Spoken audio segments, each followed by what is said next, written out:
Seguimos con nuestra lección de catecismo, este 6 de mayo. Habíamos explicado la última vez la cuarta pregunta y hoy pasamos a la quinta pregunta, que dice que ¿qué significa Señor? La respuesta es: Señor significa que Dios es dueño absoluto de todas las cosas. Entonces Dios es dueño absoluto de todas las cosas. ¿Por qué razón? Primero, porque es Dios. Es normal. Dios es el ser supremo, el objeto y el fin de todas las cosas. Entonces, Señor. Pero también es Señor porque Él ha creado todas las cosas, y como es autor y creador, tiene derecho sobre lo que ha hecho Él. Le pertenecemos, y todo debe hacerse según los lineamientos que Él ha dado a su obra. Está su ley natural, la que está inscrita en la naturaleza de las cosas, que hay que respetar, y está la ley que pues revelada, ¿verdad?, que es que Dios nos ha transmitido en el Antiguo Testamento y después en el Nuevo Testamento. Entonces Dios es creador, y entonces es Señor, es decir, propietario de las cosas. También se puede decir que Dios es Señor.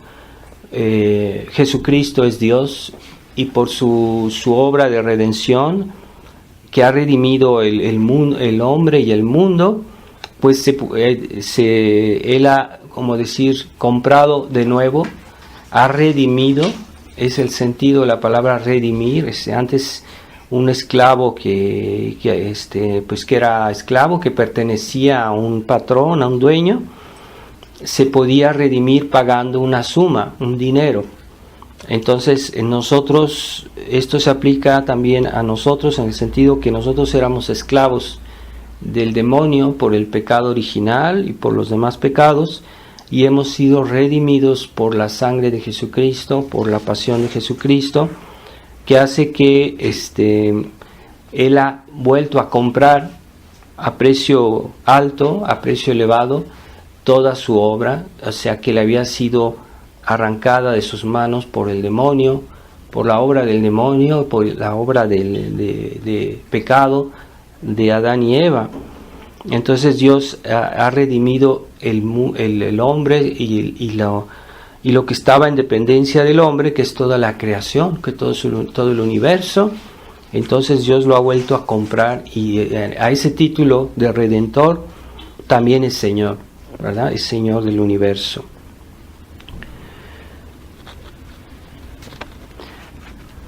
Y este título no es un solo título, que Dios sea Señor, sino que Él dispone de las obras y de la obra que Él ha hecho, porque Él tiene un poder absoluto que mantiene toda la creación en la existencia. No está solo el hecho de crearla, sino de mantenerla en la existencia. Es decir, que si Dios no nos mantuviera en la existencia, desapareceríamos, volveríamos a la nada. Así que hay una obra constante de Dios que mantiene las cosas en la existencia.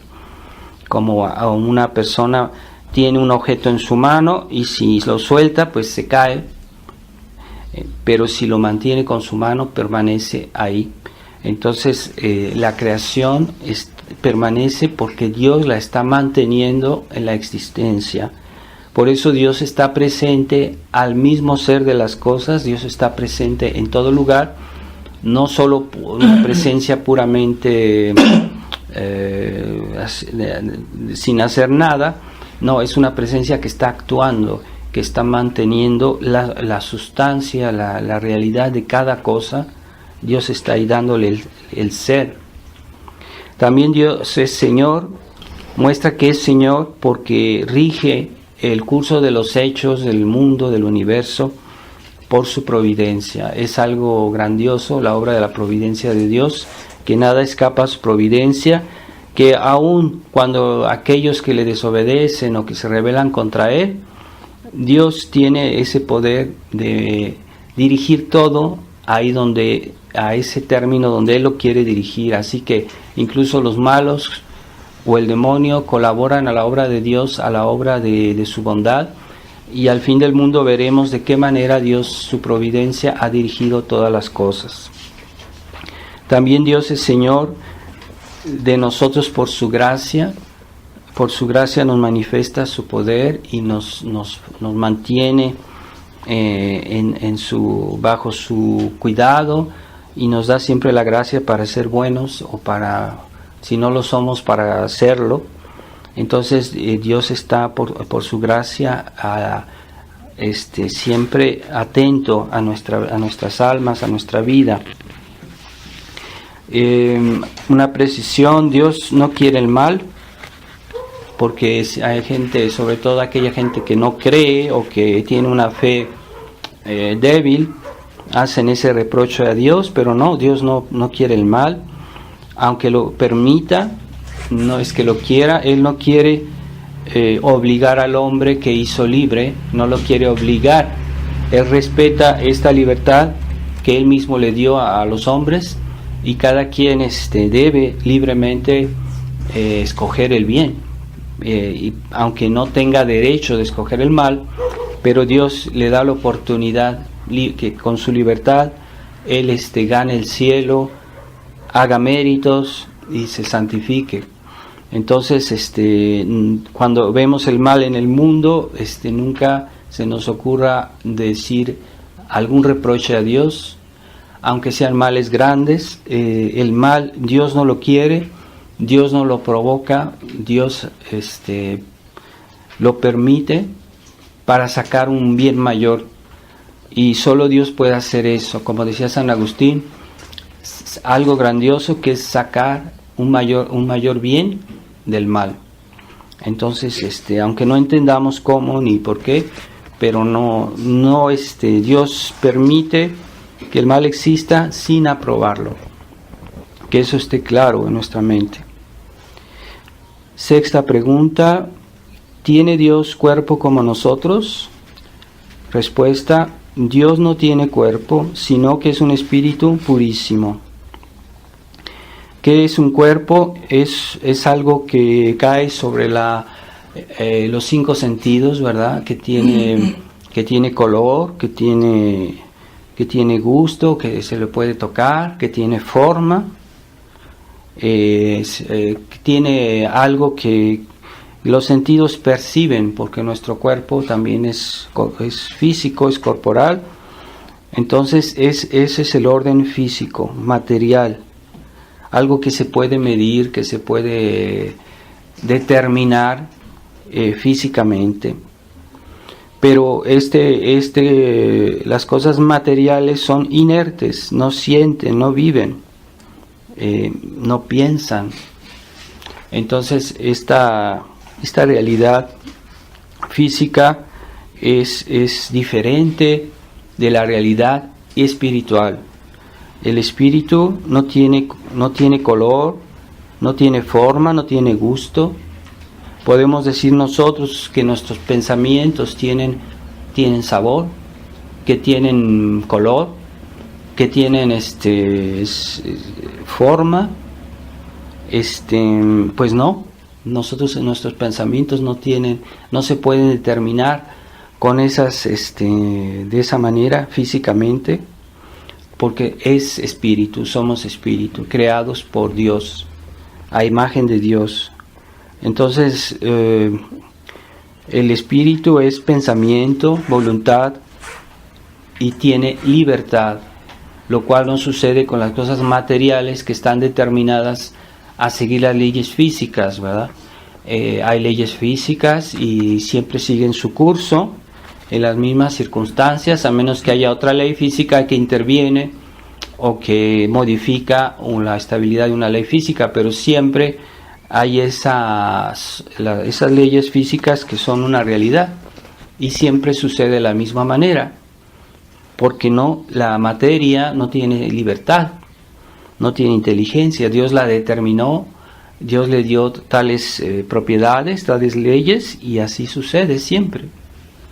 Una ley de la química, en las mismas circunstancias, siempre pasa lo mismo, ¿verdad? Es una ley física, pero el espíritu no está determinado por esas leyes que son siempre iguales, porque es libre. Entonces Dios es un ser absolutamente libre, un ser absolutamente intelectual, un ser que tiene una voluntad también eterna, un amor eterno, purísimo, porque es en un grado infinito. Esa espiritualidad de Dios, el ser divino, es infinita, porque su ser es infinito. Pero se dice que en la Biblia Dios pues hay varios relatos de la Biblia en la cual Dios tomó forma física, como por ejemplo cuando se le apareció a Adán, o a Moisés, o a Abraham. Pero estas apariciones no eran simplemente para facilitar al hombre la comprensión. Dios se pone a nuestra portada y por eso puede hacer eso, de aparecerse de una manera sensible. Así como la Iglesia tiene costumbre de representarnos la Santísima Trinidad, al Padre como un anciano, al Hijo, pues Jesucristo, y al Espíritu Santo como una paloma. No quiere decir que Dios sea una paloma, que Dios sea un anciano, porque es espíritu, pero es una manera de hacernos más accesible el conocimiento de Dios, pero no hay que tomarlo de una manera estricta. Entonces, esos hechos son simplemente que Dios se adapta, así como nosotros nos adaptamos a un niño y tomamos su lenguaje para facilitarle la comprensión. Y terminamos diciendo que bienaventurados los limpios de corazón, porque ellos verán a Dios. Así que el conocimiento de Dios, que es espiritual, necesita una persona espiritual para conocerlo, para tener acceso a Él. Entonces una persona que está manchada con el pecado, que vive en la impureza, que está afeccionada demasiado a las cosas materiales, entonces no es limpio de corazón y por lo mismo se vuelve una persona material, una persona animal, y el hombre animal no percibe las cosas de Dios.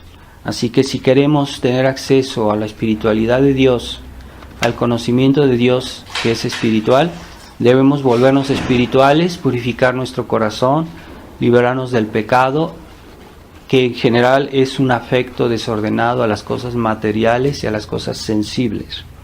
Entonces tendremos acceso al conocimiento de Dios. Aquí terminamos por esta lección.